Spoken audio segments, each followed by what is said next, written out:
Live from downtown Bakersfield, 23 ABC News starts now. New information on a homicide in southeast Bakersfield. We have more on the suspect involved in the deadly incident coming up. Plus details on how you can convert a part of your home for extra living space without being penalized. Good morning. Thanks for joining us for 23 ABC News at 6 a.m. I'm Danielle Kernkamp. I'm Mike Hart. Glad you're here. Let's bring in Chief Meteorologist Elena Rusk to look outside. I know it says dry. I know it's a gigantic highway in the sky that's bringing all this. Big old H. But you're going to throw up a stop sign later this week, right? Or later this weekend. Yeah, I'm gonna kick it out of here right on the Midwest. We're all going to form like something that doesn't let it lock in. arms and just say no more. We Red Rover it. Just make it Red stop. Rover. Wow. We're trying everything. Anything possible. Yeah. High pressure is in control, so yes, very dry air for the entire west coast. Those Santa Ana winds coming rushing back into Kern County today. You see they're already picking up over Fraser Park and Lebec. Tehachapi experiencing blustery winds as well. Lake Isabella also dangerously dry. They've had a 20-mile-per-hour wind gust come through already. Those winds gusting to about 50 miles an hour through the passes and over the peaks later. So we're in the 60s here in Tehachapi. That's typically an average high, not a morning low. Just a sign of how warm we are already, and we keep on going. Right now in Bakersfield, 54. Later today, 90. Our average high is 76. So to be at 90, it's not a record breaker, but it is uncomfortably warm. It's hazy. We have those dangerously dry conditions for our mountains. More on our fire weather threats coming up, but if you need to get out the door here in Bakersfield, we're okay. But up near Wasco, we have reports coming in from CHP. This one could be a pretty bad crash. This is the 43 near McCombs Road. We're hearing from the CHP that there were 2 cars that crashed, and then another car crashed into those, and there may be a person hurt here. Oh. We are following some breaking news just into the 23 ABC Newsroom. A Delano man is dead following a shooting last night, according to the Delano Police Department. Officials say they responded to the 700 block of Vassar Street regarding the shooting at around 11 o'clock. Officers say they found 45-year-old David Michael Ruiz at his home suffering from multiple gunshot wounds. He was taken to Delano Regional Hospital where he died from his injuries. If you have any information on this case, you're asked to call Delano PD at the number on your screen, 721-3377. Authorities are revealing new details in a homicide. Officials say the 26-year-old man who allegedly stabbed and killed another man in southeast Bakersfield Monday morning is a transient. 26-year-old David Vias, a homeless individual, according to officials, was arrested several hours later at a motel on Union Avenue.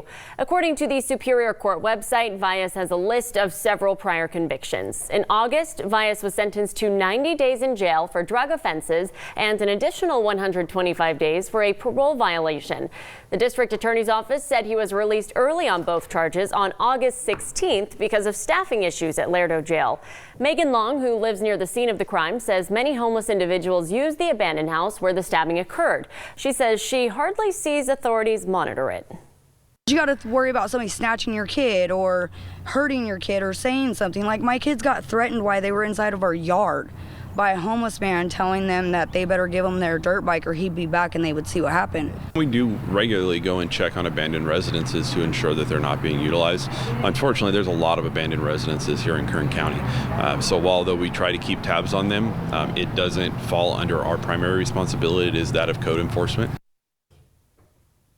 We reached out to code enforcement and did not hear from them by airtime. David Vias is currently facing a charge of first-degree murder. And KCSO officials confirmed to 23 ABC that a double murder happened in 2018 at that same home.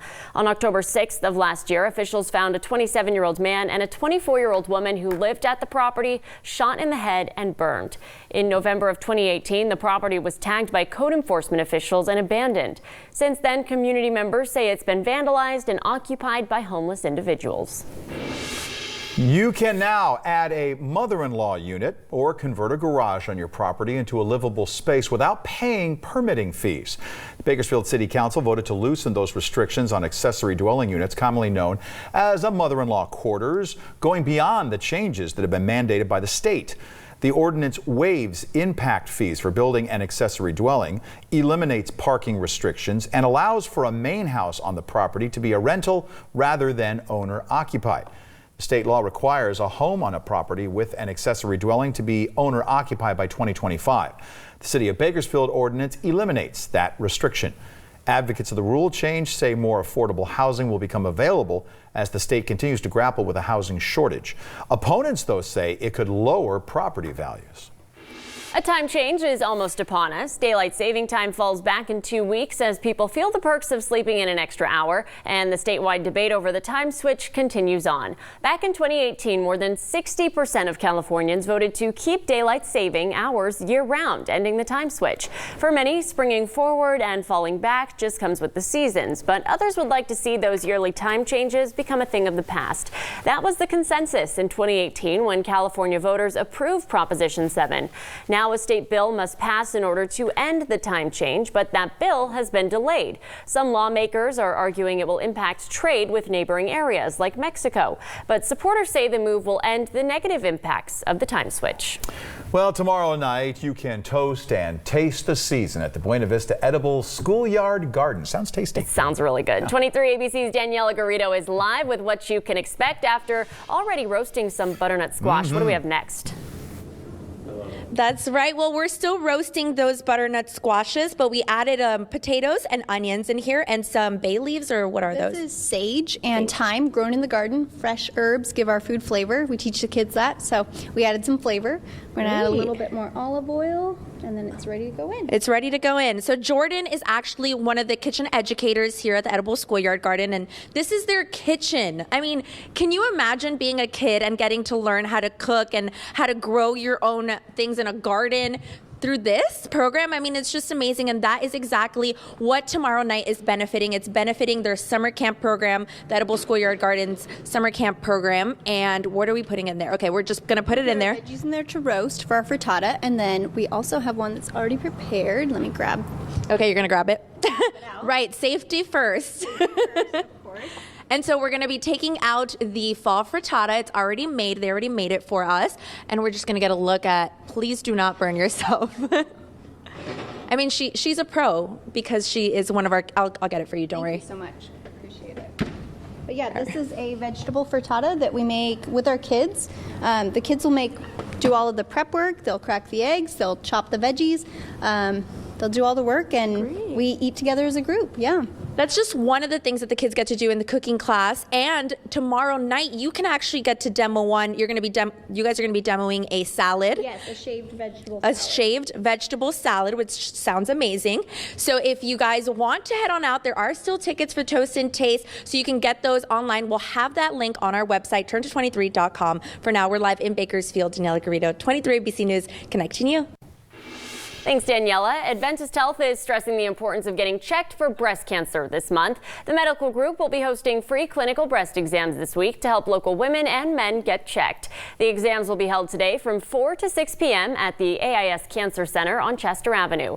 To reserve a spot for your screening, call 637-8321. It's spooky season, and there's plenty to do in Kern County this weekend to get you in the spirit. All of these events on turnto23.com. We've compiled a list here for you.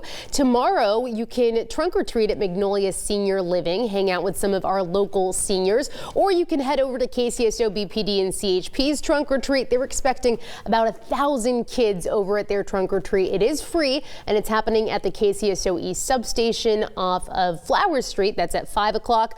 They're also having a Halloween car show on Saturday. That's happening at the Bakersfield RV Resort from 10 a.m. until 2 p.m. A lot going on. That list on our website, turnto23.com. I love having everything right there at your fingertips. Yes. It's great. And it's not feeling like Halloween. We're trying to get to 90 today, but this is an October event for us. We know the Santa Anas come this time of year. Leaves us with a red flag warning for our mountains. That's due to dangerous fire weather conditions. The wind gusts 40 to 55 miles an hour in some locations through Tehachapi and Frazier Park. The thick of it, it's going to be about 45 to 50 in the city itself. Very dry air as well. Here on the valley floor, we are quite hot with that 90. We're typically at 76, and there's bad air quality too. These desert winds aren't pushing out that pollution, so it's unhealthy for sensitive groups. It's dry and blustery in the mountains. You see that bullseye is down over the Santa Anas, hence the name of these winds. But Frazier Park is included in the worst of it. And then you see Tehachapi just on the edge of that bullseye. Isabella, you're not included in the worst of it, but we're still concerned about fire weather conditions out there. So watch how these winds continue to speed up this morning. Here we are at sunrise, and they're picking up speed down the mountains, fanning out into Arvin. That's going to be one of our hottest locations with a chance of blowing dust too. These winds will continue all day and still stay breezy and dry tomorrow too.